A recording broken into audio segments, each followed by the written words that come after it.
Everyone, welcome to সহজ পাঠ। আজকে আমরা আরেকটি বঙ্গানুবাদ নিয়ে আলোচনা করব।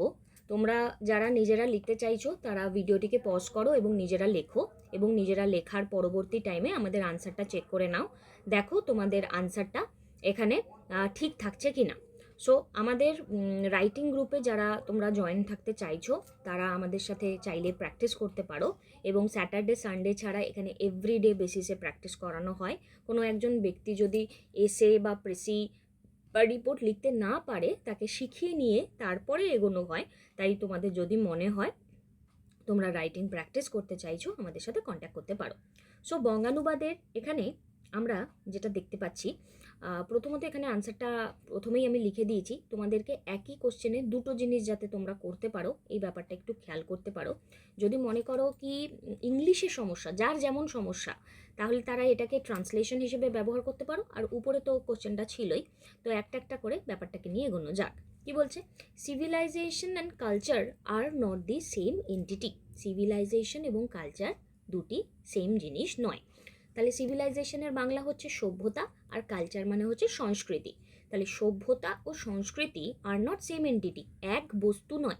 এখানে এন্টিটি শব্দটাতে অনেকের সমস্যা থাকতে পারে বা ভাবতে পারো যে এন্টিটি কি নেবে। তো সভ্যতা ও সংস্কৃতি এক সত্তা নয়, এটাও বলা যেতে পারে।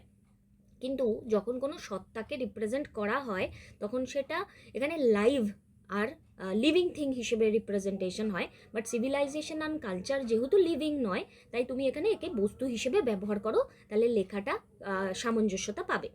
While civilization is the external facade, culture is the inner wealth of a soul. তাহলে সিভিলাইজেশন যেহেতু এক্সটার্নাল ফ্যাসেড, এবার অনেকে ফ্যাসেডের বাংলা মানে হয়তো না জানতে পারে, কোনো সমস্যা নেই তাতে। সেন্টেন্সটা ভালো করে পড়ো। যেখানে সিভিলাইজেশন হলো এখানে বাহ্যিক কিছু বলতে চাইছে, আর কালচার হচ্ছে inner wealth of a soul. Wealth মানে হচ্ছে সম্পদ, ঠিক আছে? তাহলে এখানে আভ্যন্তরীণ সম্পদ কার? এখানে আভ্যন্তরীণ সম্পদ এখানে অন্তরের। তাহলে এখানে আমরা যদি দেখি যে আমার civilisation is the external facet, তাহলে সিভিলাইজেশন সভ্যতা হলো বাহিরের আবরণ, আর আমাদের সংস্কৃতি হলো এখানে অন্তরের সম্পদ। অন্তরের সম্পদ, অন্তরের এখানে সোল, অন্তরের রিপ্রেজেন্টেশন সম্পদ হিসেবে ব্যবহার করা হচ্ছে ওয়ার্ডটাকে। নেক্সট বলছে the progress of a nation cannot be measured solely by the number of its building or factories. Rather, its true identity is found through the intellectual depth and refined sensibilities of its people. তাহলে কি বলছে যে progress of a nation, একটি জাতির উন্নতি, উন্নতির যে, এবার দেখো উন্নতির যে মাপ বা মাপকাঠি এখানে লেখা রয়েছে, উন্নতির যে পরিমাপ এটাও লেখা যেতে পারে, কেবল তা অট্টালিকা বা কলকারখানার সংখ্যা দিয়ে বিচার করা যায় না, বরং তার মানুষের চিন্তার গভীরতা এবং মার্জিত রুচিবোধের মাধ্যমেই তার প্রকৃত পরিচয় পাওয়া যায়। এই যে র্যাদার, র্যাদার মানে বরং, বরং it's true identity is found through the intellectual depth. True identity, true identity মানে প্রকৃত পরিচয়। এটা তোমরা এভাবেও লিখতে পারতে, বরং তার প্রকৃত পরিচয় পাওয়া যায় মানুষের চিন্তার গভীরতা এবং মার্জিত রুচিবোধের মাধ্যমেই। বাট একটুখানি এইভাবে লিখলে একটা কাব্যিক বোধ আসে, লেখাটা কিন্তু শুনতে ভালো লাগে আমাদের। Next, it is true that today we have scaled the heights of mechanical advancement, but the erosion of human values in endangering our culture.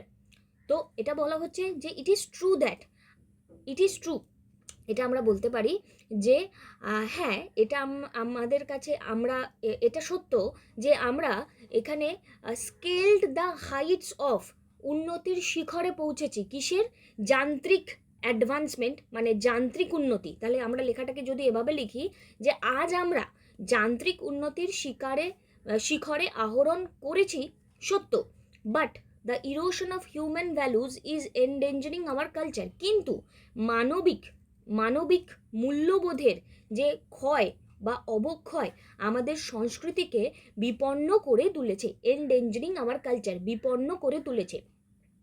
If the trump of science is not harmonised with philosophy, then that civilization will be like an aimless vessel খুব সুন্দর word, যে বলা হচ্ছে বিজ্ঞানের জয়যাত্রার সাথে যদি দর্শনের সমন্বয় না ঘটে, ঠিক আছে, বা মেলবন্ধন না ঘটে, এরকমভাবে বলতে পারো, মেলবন্ধন না ঘটে, তবে সেই সভ্যতা হবে লক্ষ্যহীন এক তরণীর মতো। এবার এখানে দেখো কতগুলো ওয়ার্ডকে সুন্দরভাবে ব্যবহার করা হয়েছে। এখানে যদি বোঝার চেষ্টা করো তাহলে এখানে ভেসেল যে ওয়ার্ডটা লেখা রয়েছে, ভেসেল, এবার ভেসেল মানে কি জাহাজ। এবার এখানে আমি জাহাজের, লক্ষ্যহীন এক জাহাজের মতোও তুমি বলতে পারো, বাট তরণী এখানে ভালো শব্দে ব্যবহার করা হয়েছে। আবার এখানে আমি যদি ট্রিয়াম্ফ শব্দটাকে এখানে দেখি, তার মানে সেটাকে বলা হয় বিজয়, ঠিক আছে, বিজয়। এবার বিজ্ঞানের বিজয় না বলে জয় যাত্রা বলা হয়েছে। এগুলো না যত লিখবে, যত প্র্যাকটিস করবে, আস্তে আস্তে ব্যাপারগুলো অনেকটা ব্রেনে স্ট্রং হবে। আস্তে আস্তে আমরা এভাবে প্র্যাকটিস করব, এবং যারা তোমরা প্র্যাকটিস করতে চাইছো স্ক্রিনে দেওয়া নাম্বারে তোমরা কন্ট্যাক্ট করতে পারো। Thank you, take care.